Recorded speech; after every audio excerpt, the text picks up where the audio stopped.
Welcome back to my channel. স্বাগতম জনাইছো B blog চেনেলটোৰ অন্য এটা নতুন ভিডিও লৈ। আজি যেটো বন্ধৰ দিন ঘৰতে আছো আৰু ঘৰৰে এজনৰ আজি ঘৰৰ আমাৰ পৰিয়ালৰ সদস্য এজনৰ কিবা অলপ অসুখ হৈ আছে, কিবা অলপ অসুবিধা পাই আছে। ওচৰতে এখন যেটো হস্পিটাল আছে আমাৰ আদাবাৰীতে, তাত লৈ যাও আৰু তাৰ পিছত কি কৰি আছো কিবা অলপ বেলেগ। ভিডিওটো একদম শেষলৈ চাই থাকিব আৰু যদি আপুনি কোভিড ভ্যাকচিন লৈছে তেনেহলে ভিডিওটো একদম শেষলৈ চাব। বলক তেন্তে এতিয়া হস্পিটাল যাও। এনেকৈ চিধা হস্পিটাল আহি পালোঁ। হস্পিটালৰ ভিতৰত মানুহৰ এনেকুৱা ভিৰ, ডক্টৰজনক এনেকৈ আগুৰি ধৰি আছে সকলোৱে আৰু বাহিৰতো ইমানখিনি মানুহ ৰখি, কাৰণ ইয়াত ডক্টৰ মাত্ৰ এজনে। আৰু এইখনে আমাৰ ওচৰৰ মহাত্মা গান্ধী আদৰ্শ চিকিৎসালয় আদাবাৰী, ইয়াতে আনিছোঁ পেচেণ্টটো। আৰু এইখন হস্পিটালতে ৰৈ আছোঁ প্ৰায় 1 ঘণ্টা সময় হ'ল। ইমান ডাঙৰ হস্পিটাল, ইমানখিনি মানে ৰুম চুম, কিমান ধুনীয়াকৈ বিল্ডিং বনাই থৈছে। ডক্টৰ মাত্ৰ এটা, বহুত পেচেণ্ট ৰখি আছে আৰু বহুতে ডক্টৰজনক মানে আগুৰি ধৰি আছে। আৰু ইমানখিনি পেচেণ্ট চাওঁতে চাগে এটা বেলা গুচি যাব। ইমান ডাঙৰ হস্পিটাল, ডক্টৰ মাত্ৰ এটা, বহুত বেছি দুখৰ বিষয়। পেচেণ্টবিলাক কোনে বা কি সমস্যা লৈ আহিছে, কাৰ বা কি অসুবিধা হৈ আছে, তথাপিতো উপায়বিহীনভাৱে ৰখি থাকিবলগীয়া হৈছে, কাৰণ ডক্টৰ যিহেতু মাত্ৰ এজনে।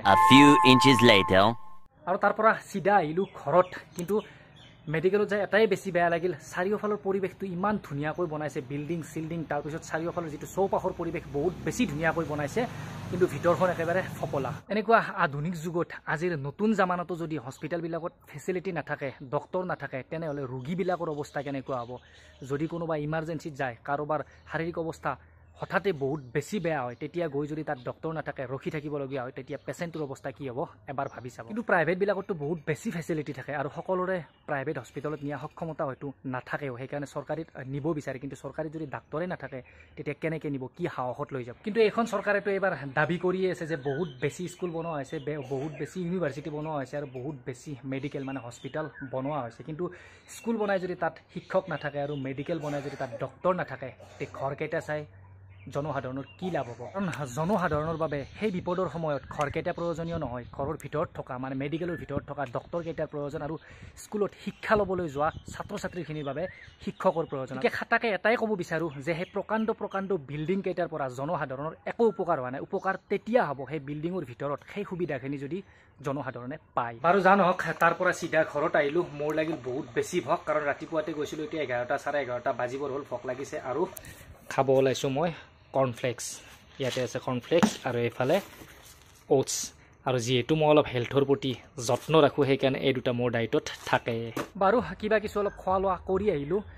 এতিয়া নতুন টেনশ্যন এটা হৈছে আমাৰ মানুহৰ মাজত, এটা নতুন আলোড়নৰ সৃষ্টি হৈছে যে কোভিড ভ্যাকচিন বনোৱা সেই কোম্পানীয়ে স্বীকাৰ কৰিছে কোৰ্টত যে কোভিড ভ্যাকচিনৰ দ্বাৰা মানুহৰ ক্ষতি হৈছে আৰু মানুহৰ প্ৰাণহানিও হৈছে। এতিয়া সকলোৰে প্ৰশ্ন এটাই মাত্ৰ যে কোভিডৰ পৰা, কৰোনাৰ পৰা চৰকাৰে আমাক বচালে নে ভালদৰে ফচালে। কোভিড ভ্যাকচিন লোৱাসকলৰ বাবে এটা বেয়া খবৰ।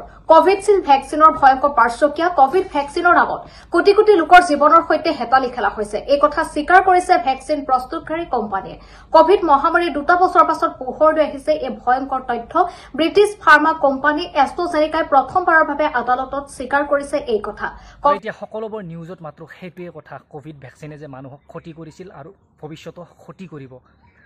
এতিয়া চৰকাৰখনে সেই কোভিড ভ্যাকচিন যেতিয়া ওলাইছিল, জনসাধাৰণৰ মাজত আৰু অলপ আদৰ সন্মান পাবৰ বাবে, মানে জনসাধাৰণক আৰু বেছি ভাল লগাবৰ বাবে সেই ভ্যাকচিনবিলাক ভালদৰে পৰীক্ষা নকৰাকৈ আমাক দিছে, আৰু এতিয়া আমাৰ অৱস্থা এনেকুৱা হ'ব ধৰিছে বা হ'ব গৈ আছে। গতিকে থুলমূলকৈ এটাই কথা ক'ব লাগিব, এই কৰোনাৰ সৈতে যুঁজা এই প্ৰজন্মটো, এই মানুহখিনি যিখিনিয়ে কৰোনাৰ সৈতে যুঁজিছিলোঁ, আমি এইখিনিৰ ভাগ্যই বেয়া বুলি ক'ব লাগিব যে এইখন চৰকাৰৰ পালত আমি পৰিছিলোঁ।